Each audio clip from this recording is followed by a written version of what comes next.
Yo, yo, yo, what's up, what's up?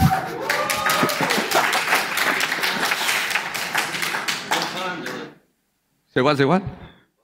About time, yeah, it's about time. So good evening, guys. Welcome to the closing keynote of nullcon 10, or nullcon-am.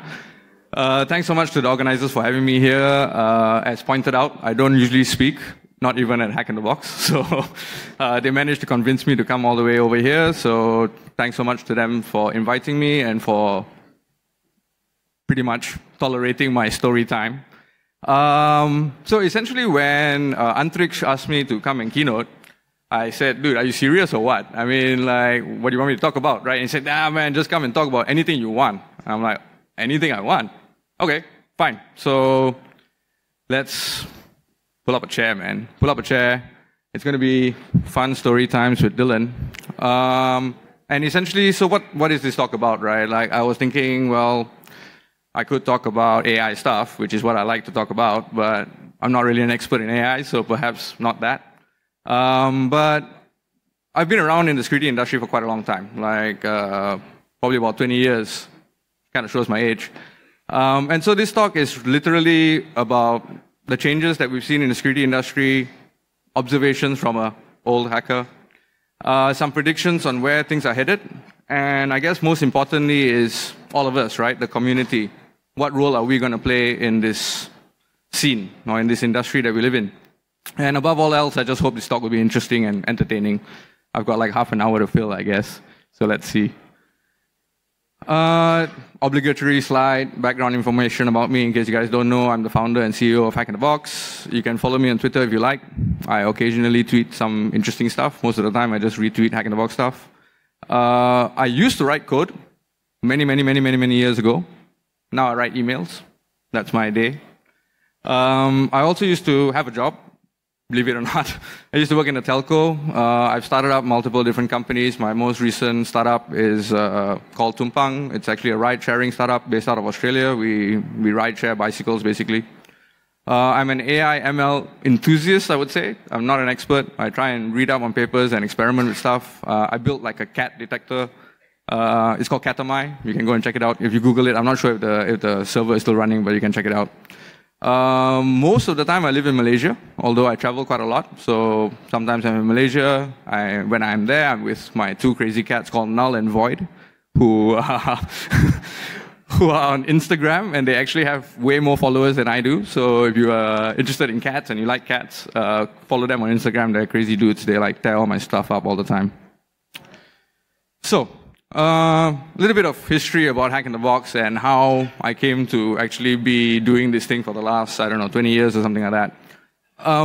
Back in the day, so I'm from Malaysia, and actually Hack in the Box, believe it or not, most people used to think we are an American company, but we're not. We're actually Malaysian dudes. And the reason why I started it was basically I'm not from a rich family, and so I don't really have a lot of cash. And going to US for Black Hat, which was like the shiz, right? Everybody wanted to go for Black Hat, DEF CON. I just plain and simply couldn't afford it. So I said to the guys, you know, on my Malaysian crew and stuff, I told those guys, like, hey, how about we try and invite some of the, you know, elite speakers, elite researchers, and ask them to come over to Malaysia and present, you know what I mean? And we do a conference, kind of like same feel as DEF CON, same feel as Black Hat. Try not to charge so much, make it more accessible. And of course, these guys said, dude, are you fucking crazy or what, man? Like, nobody even knows where the hell Malaysia is, dude. Why the hell would they come? There's no, like, hacker scene in Malaysia. There's pretty much nothing. There's just a bunch of dudes who happen to like IT and technology. And I said, well, if you never try, you never know. And that has essentially been our ethos over the years, right? We just keep doing Hack in the Box and keep trying and see what happens. And we, you know, over the years, as we've started out in Malaysia, we did it for like 12 years, but, you know, we expanded to Bahrain, we went to Dubai. We're in Amsterdam, believe it or not, we've been in Amsterdam for 10 years. We're actually celebrating our 10th year anniversary this year. We also expanded to Singapore. And so we've been around, right? We've been around for quite a while. Essentially, I think like 16 plus years. 2002 was probably our first conference that we did, 2002, 2003. So it's like 16 years that we've been running around the world, doing conferences, having fun. So basically, this talk essentially is like some cumulative knowledge, if you want to call it that, observations, I guess, in a way, I'm very blessed to lead the life that I live. I wouldn't trade it for anything. I love what I do. I love running around and doing Hack in the Box stuff and driving these guys crazy and taking them on like, nuts adventures and shit. And so I guess we'll still keep doing it. I'm 40 this year, but, maybe I'll be doing it when I'm 50. And so, let's talk about our industry, right? It's changed, it's evolved. Back in 2003, 2004, 2005, like, the hacker scene, the overall conference scene was very different, right? I mean, people went for conferences. Why? Because, like, you want to show off bragging rights. I want to show my cool shit. For example, like, world famous guys, Charlie Miller, Chris Valasek, those were the first guys, like car hackers. They took over Jeeps, showed that you could crash it remotely, or at least outside of the car. Pretty cool. There was Barnaby Jack. I'm not sure how many people here remember Barnaby Jack, but yeah. That guy was a freaking rock star, man. Like, and I really miss Barnaby Jack. His jackpotting talk at DEF CON was like the shiz. It was the shiz. I mean, he pretty much went on stage, made an ATM spit out cash, like, whoa, everywhere here. Like, just like in Terminator 2, right? Like, we all know Terminator 2, the movie, good stuff. Like a year later, he did like the insulin pump hack. Also super cool, like how you could actually remotely kill someone. I think it became like a part of a TV show, made an episode about his research. And that was really cool. And so, it's still, these days, I mean, people still go to conferences to present and obviously to kind of like establish themselves as leading researchers. But at the same time, the attack surface for talks has kind of, or at least for technology, has kind of grown quite wide, right? We used to be talking about car hacking and insulin pumps and stuff, and then now there's people hacking planes and ships, and they're going bigger, higher, faster, better. But also, overall, it's not just about software anymore, but it's also about hardware. We've got a lot of IoT hacking, like people are going back into embedded. What is old is new again. Like, even all of the like old easy bugs from 1990s are kind of like in embedded systems today. So all of your old techniques you can still use. And conferences themselves have also changed, right? Like, there used to be a handful of conferences that you go to. Now there are, I don't know, I think Harun Mir did some study a couple of years ago, and there are literally more than 365 security-related conferences happening around the world. So that means that if you were to go to one conference every single day of the year, you wouldn't have enough days in the year to go to all of them. So, we are kind of like in a very interesting position because the community is growing by leaps and bounds, right? And now there's a space for everyone. I mean, there's like a conference for specifically hardware. Hardware I/O, for example, is a very specific conference that's just tailored to IoT embedded hardware engineering. And then, of course, there's conferences like nullcon overall. There's like conferences like Hack in the Box, DEF CON, Black Hat, CanSec West, all of those guys. But there are also smaller conferences that are happening in like Taiwan, in Hong Kong, for example. There's BEVX. And so, apart from the fact that conferences themselves have evolved, security researchers have also kind of changed, right? And this is mainly due to how the industry has evolved. Back in 2005, 2006, maybe 2004, it was, if you drop a Microsoft 0 day on stage, right, bro, they're going to come and sue you, man. Like, you're going to get a cease and desist, a lawyer's letter. They're not going to give you bounty, man. Like, what the hell, are you crazy? Right? But today, bug bounty is standard. It's a standard practice, right? Selling exploits is standard shit, right? There's lots of people who come to conferences to sell exploits. I mean, like it or not, that's the reality, right? 2007, there was this thing called Wabi Sabi Labi. That was like an exploit marketplace that was developed by some Italian guys. And it failed. It failed tremendously because the industry was pushing back so hard and said, how the hell can you pay people for exploits? Are you crazy, man? Like, you're weaponizing these tools. But fast forward 10 years later, 2017, right? You have ZeroDM, you have CrowdFence, you've got whatever, BugCrowd, HackerOne. I mean, there are all sorts of these bug bounty platforms you can join. As an independent security researcher, you don't have to get a job anymore. You can sit at home, chill out, find some bugs, get some money. I think HackerOne just published, like, they just paid 2 guys like $1 million each. Anybody from HackerOne here can verify that? I read about that, I think. Never mind. It's on the internet.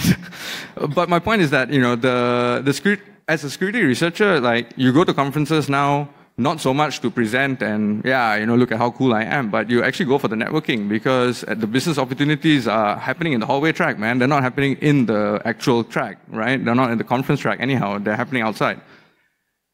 And so even within conferences themselves, we now have competitions, right? CanSec West has Pwn to Own, and they're giving away like some serious cash, man. In fact, even Hack in the Box, we're now developing our own internal bounty program. We're calling it Driven to Pwn. But instead of just creating our own program, we're actually inviting all of the industry players together, and we're creating a bounty buffet. Because why not, right? Like, if you're a security researcher, why you want to fly to 10 different conferences, fly to one place, we gather all of the bug bounties together, and then you choose where you want to drop your 0 day, right? So the industry is going to change. It's going to keep changing, right? And it is constantly evolving. And the only constant is pretty much how you're going to be, what role are you going to play with that? And overall, from the research standpoint, it used to be that most of the research that you see comes out of the US, right? It's American researchers, or maybe they're Israeli researchers, or they're European researchers, right? But in, I would say, maybe 2014, 2015, somewhere around there was a sudden uptick in the amount of Asian hackers that were submitting papers to conferences. So, for example, like Hack in the Box, we get something like 12:1 talk to slot ratio. So for every slot that we have 12 submissions. And we suddenly saw that there was a huge uptick in the amount of Chinese research. And the quality of the research is like phenomenal. Super, super phenomenal. But this kind of like makes sense, right? Like China has a huge population. If 1% of the people are geniuses, that's still a significant number. And the main thing that is, I think, in my opinion, holding back Chinese researchers is the fact that English is not their first language. So sometimes when they come and present, a lot of the attendees will say, dude, I can't understand what the hell this guy is saying, man. Like, he's got a really strong Chinese accent. And I'm like, well, don't judge it from how he speaks, right? Judge it from his slides. Judge it from the white paper. Because essentially, if I ask you to go on stage and speak in French or speak in Arabic, like, yeah, good luck. I mean, there's only one French dude here who will probably be like, yeah, no problem, I'll rock it, which is Jonathan Brossard, man. But, it's not fair to judge people on their ability to convey in a language that's not their first language. That's just plain and simple, right? And conferences in China, security conference researchers have their pick. I mean, there's so many conferences. We went to ISC, which is the Internet Security Conference Symposium. I can't remember what the title is. It had 25,000 people. It was like a freaking stadium. It was nuts, man. Like, it was literally nuts. It was like going to a Tiesto concert or something. It was like the amount of light and magic that they had put in, it was phenomenal.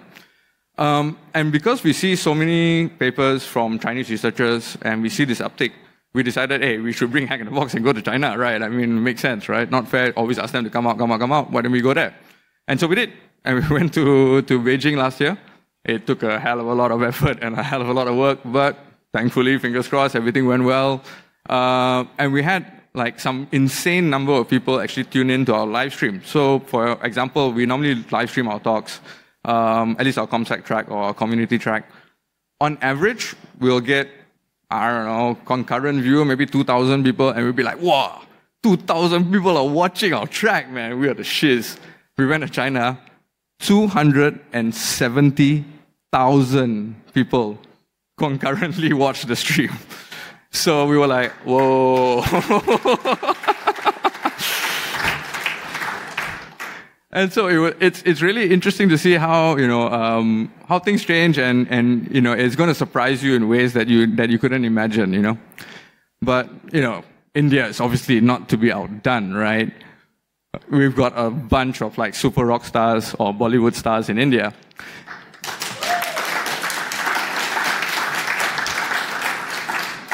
And so the dude on the left, I mean, Mr. Salman Shah, man, he's been the god of exploitation since, I don't know, 1999 maybe.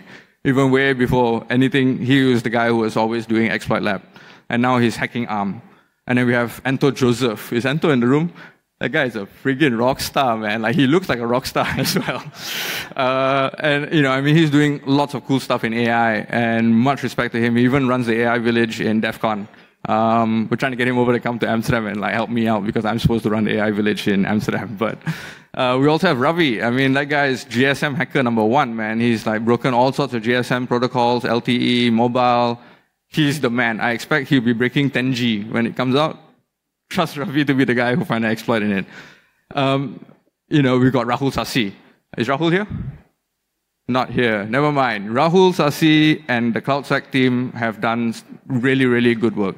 I think they just raised their second round of funding, so big up to them. It's not easy establishing yourself, starting a new company. Obviously, seeking funding is in itself a big deal, and it's hard. So congrats to them. I think they're doing some really good stuff. And of course, let's not forget these guys, right? These rock stars, right? Please give them a big round.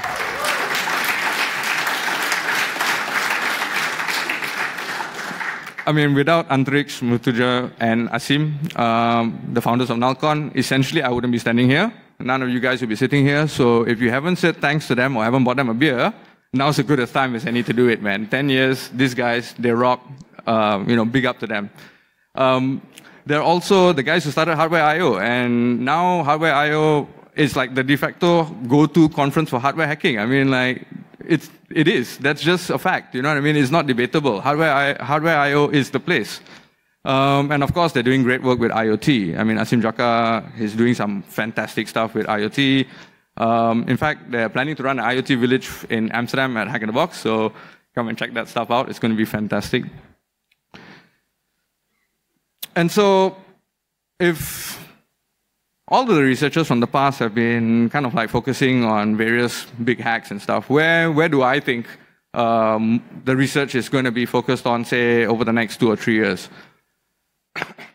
Excuse me. First of all, I would say definitely cars. Automotive security. Okay, I'm just going to have a drink of water while these dudes come in, okay?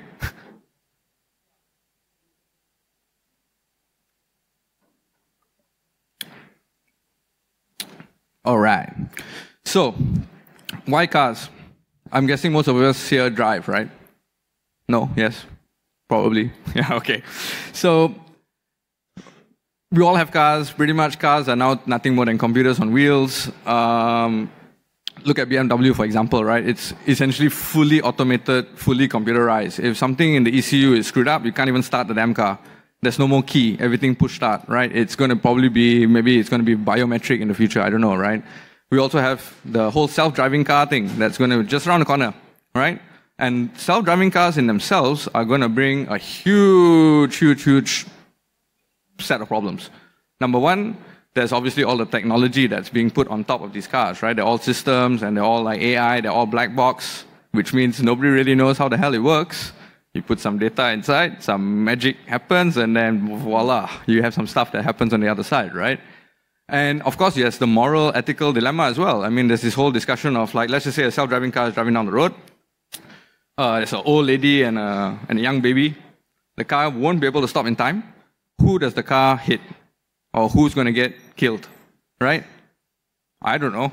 I have no idea, man. Like, how the hell do you even program that? How the hell do you even model that, right? From an AI standpoint, well, how do you get the data to even build an AI that can decide that kind of decision? So, automotive security is not going to go anywhere. It's going to get even worse if you think about it. In fact, at CanSec West this year, in like 3 weeks' time, you can literally go there and drop an exploit against a Tesla and you'll win it. They are giving you a Tesla. I mean, they're going to give away the car. Because why? Like, they can't solve this problem themselves, right? They're going to depend on all of us to help figure it out. And most of the researchers are going to be, well, automotive industry. These guys have a lot of cash, man. Screw the bug bounty, man. Like, I want to have payout, maximum payout. And the car companies are more than happy to pay. I mean, like, Daimler, BMW Group. I mean, those guys are multi-billion-dollar companies, man. If you solve this problem, great. They'll be more than happy to pay you. Of course, blockchain, right? Smart contract. Everybody's talking about this shit like it's the best thing ever. Dude, it's nothing more than a database, man. A lot of times you could just use a fucking database and problem will be solved. No. Blockchain. Smart contract, yo. Why? Because it sounds cool, right? Same thing with the cloud. Like back in the day when the cloud came up, we had like 2009, I think, Harun Mir again came up with the cloud clobbering talk. How you could jump from VM to VM and escape the containers. Nobody gave a fuck. Nobody actually listened to it. And in the end, like now today, everybody is like talking about cloud security, containerized, this, that, the other, and stuff. And so blockchain is going to be following that exact same timeline, I would say. Same thing with smart contracts as well. Bernard Mueller, Matt Swish, these guys are like the rock stars right now of Ethereum. In Singapore, Jordan Seed presented something about hacking smart contracts. In Amsterdam this year, we even have a contest. It's actually run by the guys from HITCon, and they're going to be doing like a smart contract hacking contest. We even had Amber Balde, so JP Morgan is like spending a hell of a lot of money on blockchain and kind of like figuring out how they're going to do the financial side of things with blockchain. So she came over and keynoted. And basically, I expect we're going to see a lot more attacks against smart contracts, ICOs, pretty much anything that's blockchain-based. And the reason why, right, is because people are stupid, right? They're going to just deploy this shit, like, double-click, next, done. Nobody's going to actually spend the time to engineer it or actually think about, do we really need a blockchain, right? Most often than not, like I said, it's a database. You don't really need it. It's much easier to secure a database than it is to secure some shit that you do not understand. But nobody's going to listen. It's going to be the same old shit again. It's going to be like the cloud. And, you know, if you want to know where to focus your research, smart blockchain, smart contracts, reverse engineering the soft code on that would be where you should be looking at. And of course, my favorite, man, the AI.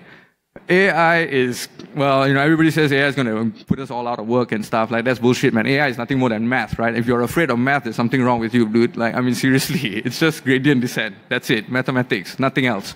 The AI in itself is going to help and going to change certain areas, but they're not going to, like, revolutionize the whole bloody industry. You know, we're not going to get general AI, at least not in my lifetime. I don't know, maybe in yours it might, but, you know, I'm old, so I don't think it's going to happen. And of course, there's lots of areas that if you want to get into AI and security, like where do you apply it, right? Where are you gonna focus on, right? There's lots of areas. There's like malware analysis, obviously now is huge. Traffic analysis is another one. Automated security testing. There's a company called WallArm out of San Francisco. They're like doing a lot of stuff in AI. Obviously, CloudSec, as I mentioned earlier, also has a lot of AI stuff. And then there's, you know, the AI for public security, right? For applied to population at large. What am I talking about? China. Facial recognition. I don't know. I'm sure you guys watch Black Mirror. How many people here watch Black Mirror? Yeah, I love that show, man. Black Mirror is the bomb, man. And so, and we look at Black Mirror and you think that's some scary shit. China is literally doing it, man. They've got a credit rating system that uses facial recognition. They've denied, I don't know, 1,000-something people from buying flights because they were bad actors or they just, I don't know, they were just assholes, basically. So the government decided, no, you don't get to go overseas, you don't get to go overseas. And this is going to be applied across the board. More governments are going to do it as well. I mean, like, just because China does it doesn't mean nobody else is going to do it. UK has the most number of CCTV cameras in all cities. I mean, London, I think, is the most CCTV cameras in the world. Just because they're not telling you they're doing it doesn't mean they're not doing it, right? Think about that, right? Just because the government doesn't tell you they're doing it doesn't mean they're not already doing it. They're probably already implemented it. They're probably tracking everybody based on facial recognition across the city, across multiple cameras. They're probably triangulating it with your GSM data, with your, you know, cell phone strength. It's being done, bro. Like, you guys are everybody's being watched. This is just the reality of the industry that we live in, right? And like, the sooner that we all realize this, the better. And there's obviously AI on device is gonna be another interesting thing, because like I said, all of the AI right now is black box. Nobody actually knows how the hell it works. There was one paper by Professor Kang Lee. He's from University of Georgia. He also worked on the DARPA Cyber Grand Challenge stuff, so he's like the AI guy, right? And he talked about how do we reverse engineer the models and try and understand from a technical level what's actually going on inside it. And this is going to change a lot of stuff as well, because companies don't want that black box to be analyzed, right? Like, NVIDIA doesn't want people to know how their self-driving car works. But for us, as a security researcher, this is what we need to do. We need to reverse engineer this stuff, because we can't trust the companies to audit it. It's a proven fact. They don't bloody bother, man. They're just going to deploy it, and then until somebody gets killed or some major shit happens, oh, now we need to fix it.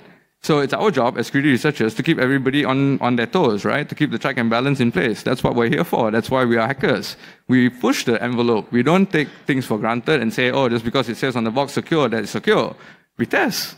And then we verify and we make sure that, oh, okay, we're fairly happy with the results. Great. So you want to know where to focus on? Those are the three areas that I think. Automotive security, blockchain smart contract, AI. You focus on these three areas, you will definitely not be out of a job. You will be well employed for quite some time.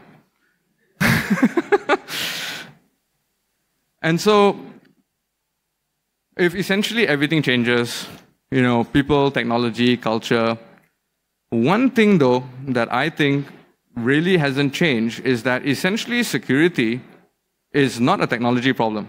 It's a people problem, right? So how do you solve a people problem? Education, right? Teaching, training. And essentially we, as in the world, has been using the same old teaching methodology for, I don't know, the last 200 years, right? Kids today, they have an iPad at 3 years old or 4 years old. So before they can even speak, they're like navigating stuff, doing stuff. Back in my day, there were books. There was no Wikipedia, there's no YouTube, right? You couldn't just learn stuff from the internet. You had to actually take this big book, look it up, read it. And we're still using the same kind of testing methodologies, right? If you look at schools in general, what do we ask them to do? Read the stuff, just memorize it, come to an exam, spit it back out, and then I'll grade you on it. It means you learnt it. No, it doesn't mean shit, bro. It just means you memorized it, man. You're not actually learning anything, right? And so, what do we need to do? We kind of need to change the way we teach, right? We're still doing the same old shit and then expecting different results. That's damn stupid. We're going to have the same problems in 20, 30 years from now, right? If people, generally, the kids these days are not trained or at least to think differently and to think creatively, we're kind of doomed, basically. And so, I think, essentially, we need to teach kids the way kids learn and not expect kids to learn the way we teach. And so that's kind of like the main problem that I think right now, right? And how do kids learn? They learn by experimentation. Trial and error. You fall down, you get back up. You graze your knee, oh, you touch this thing, it's hot. Ooh. That's how kids learn, right? But yet we still expect for them to go to a school and that the government and the schools are going to solve all of these problems. But they're not, right? They are obviously going to be playing catch up. And so this is why at Hack in the Box we started our own initiative called Hack in the Class, which is it's a foundation actually, it's a Dutch foundation. And its aim is actually to teach kids the hacker mindset. So the way of problem solving by pretty much breaking a big problem down into bite-sized pieces and then, solve it as you go along. But we also teach them programming, we teach them a bit of robotics, some security challenges, a bit of CTF for them. And at the end of the day, what we're trying to do is to inspire the kids to be more passionate about science, technology, math. And at the end of the day, right, our security industry is so large, right? All of us don't need to be, or at least the next generation of kids don't all need to be HD Moore, reverse engineers, and the best, bug hunters or whatever, right? We need all sorts of people in the industry. And essentially, we're never going to move the needle in a significant way if we don't invest the time and energy in educating the next generation, in finding new ways to test their knowledge. So, exams are freaking stupid. I mean, when I was in school, I hated exams because, it's, what the hell, man? This is, not really that interesting yet. I still need to learn it. I don't really understand it. And I think we should just change the way we evaluate kids, right? You say you know Kung Fu. Show me your Kung Fu, bro. Don't tell me about it. Show me. Show it to me, right? Demonstrate it. That's probably going to be a much more effective way, right? And essentially, if I don't have kids, but if you do, education starts at home, right? The onus is on you. You can't really depend on the schools and, as I said, the government to kind of teach your kids, man. They're going to be in super competitive environment, so you kind of need to inspire them in whichever way you can, right? So I think teach your kids two things, right? Creativity, problem solving, the hacker way, as in not giving up. And if you never stop, you will always succeed because it only comes to an end when you say it comes to an end. There's no such thing as the end. It's when you decide, okay, I don't want to do it anymore, then it stops. So I think if you teach your kids that, it will probably put them in a good state. And the industry, this is for all the companies here, right? You guys have an expectation that the education system is going to produce graduates that are like Neo from the Matrix. You're going to get them, deploy them. Tomorrow I'm going to make money. This guy's going to solve all my problems, man. Rockstar hacker is going to be joining my company. Unfortunately, the universities are producing noobs, right? They need training. They can't join your company immediately because they come in, they don't know anything. It's like, what you learn in school? Yeah, I learned this. Show me. Cannot do. Oh no, we have to sign up for training, right? But what's an easier way of doing this, I think, is through CTFs. Like there was a CTF over here, right? And CTFs are a great way of, for companies at least, to evaluate skill. Because at the end of the day, it's like Kung Fu, right? You say, you show lah. Right? Don't just tell me about it. I don't need to read your CV, dude. I really don't give a damn. I don't care what you went to school and studied because I know the education system is broken, it's shite. So join a CTF. I'll take the top 3 teams and I'll say these guys are the rock stars, right? And so HR actually, in general, I think in part of the interview process probably should incorporate some kind of like a CTF or some kind of like a testing, right? We see companies come to Hack in the Box all the time, and for recruitment, because talent pool is so scarce, everybody's trying to fight for like the best guys because they want to deploy them as fast as possible. And we see most companies come to CTF to do exactly what I just said, like pick up the top 3 teams. Hey, come, we have a beer. And, hey, come, I talk to you at the side. We got this cool product that we're working on. Come and join our team. Like, A-team players want to work with A-team players, right? We don't like working with B-team guys. It sucks, man. You're going to carry the weight of all these dumbasses. So use CTFs to evaluate and to test. And even, this is actually why we started EDU CTF. So, because we saw that the universities are kind of like just dumping out the graduates. At a certain point, they will, either they take the initiative themselves or not. And the ones that do are very, very few. So you have a bunch of graduates who are just bouncing around, trying to figure things out. Hopefully some company is going to train them.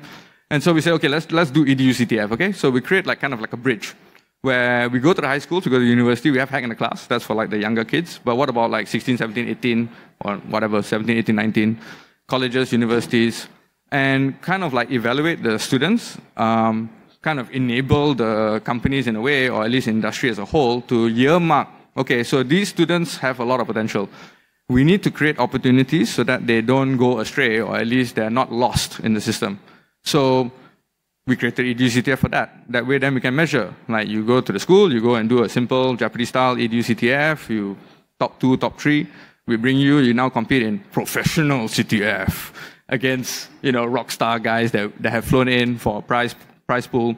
And then you actually be able to evaluate. I mean, let's just say it's a Japanese-style CTF, you need to solve a challenge. If a professional hacker can solve it in 5 minutes, and then a student comes around and solves it in 3, dude, immediately, I already know this guy is better than that guy, right? It's a very easy way to measure, and it's cheap. It's almost free. There's so many CTFs online that companies can use, or you can use, you can practice on. And you really should, because it works and it's fun and it's a great way to learn, because you learn by doing. You don't learn by watching YouTube videos. You actually have to, do it yourself, man. So, companies, if you haven't already looked at deploying a CTF as part of your recruitment process, evaluate it. It's not that hard, man. And actually, if you're expecting a different result, then try this out and then come back and tell me how it worked, because I expect that you will actually find that it was freaking amazing. I don't believe in this. Okay? I don't believe that, we're born, we go to work, and then we die. That sucks, man. And like, I turned 40 this year, as I mentioned earlier. And I don't know, maybe some switch went off in my head or something, but I suddenly feel like, oh, I'm damn old, man. Shit. Like, time's running out. I better do stuff. And I see in the audience here, there's a lot of young guys, you know what I mean? Like, a lot of you guys are probably just either starting out in security career, maybe you're going to start your security career, maybe you're halfway through. But I would say median age group here, probably 28, 29, just looking at the audience, right? And so, I believe we're all here with a purpose, as in we have something that we're here to do, right? And we're not just here to go to work, come home, and then that's it, finish, right?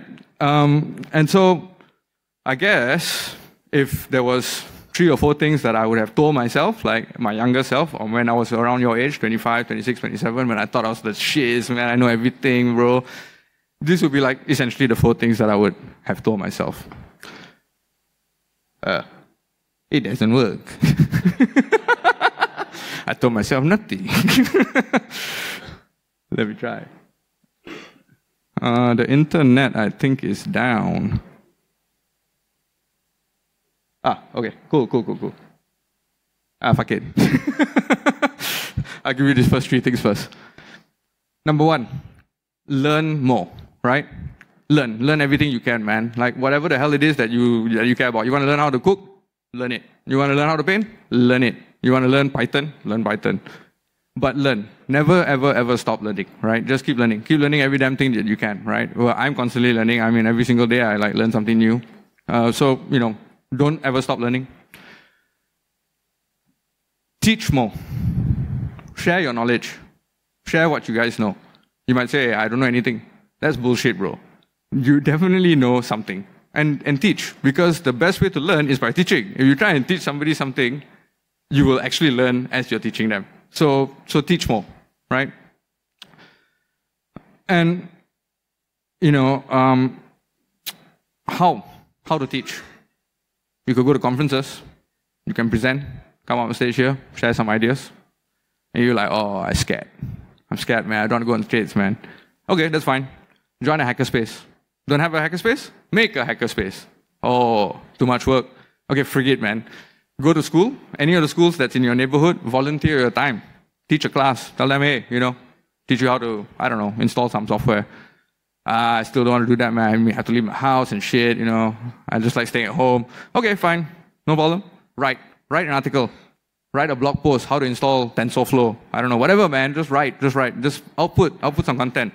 Even better, make a YouTube video, because everybody loves YouTube videos, right? Include some cats in there. Sure, get a lot of views.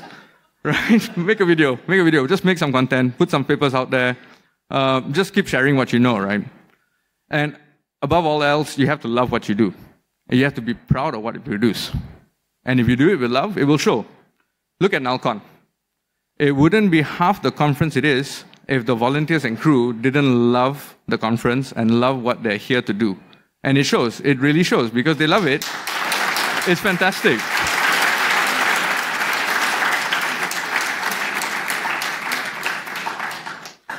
And don't compete with anyone else but yourself. When we started Hack in the Box, we wanted to bring Black Hat and DEF CON to Malaysia. And after a while, we kind of like, well, that's not actually what we wanted, you know what I mean? We just wanted to create something like that. And so over the years, we just stopped measuring. We stopped competing with anybody else. We don't give a fuck what other conferences are doing. We only measure against ourselves. Are we doing a better event than what we did last time? As in, have we raised the bar for ourselves? Because at the end of the day, we only measure against ourselves. We don't give a damn what other people are doing. There will always be smarter people, richer people, driving better cars, living in a better house. Fuck them.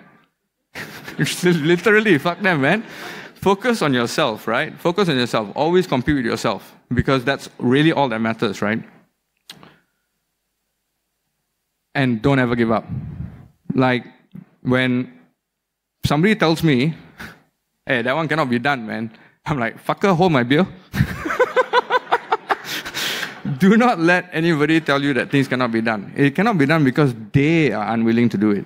If you put your mind and your heart into anything, you can achieve it.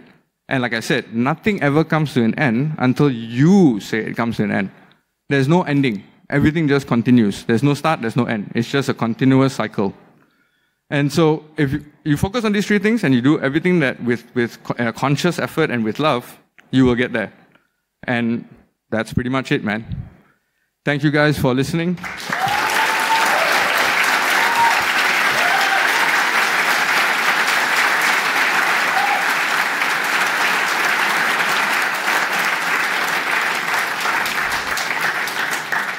Thank you, guys. I hope to see some of you guys in Amsterdam this year. But if not, and if Antrix and Asim invite me back, I will see you guys at nullcon 11, guys. Hack on. I love you guys. Enjoy the conference. Enjoy your life. Do the best. Be the best. Rock it.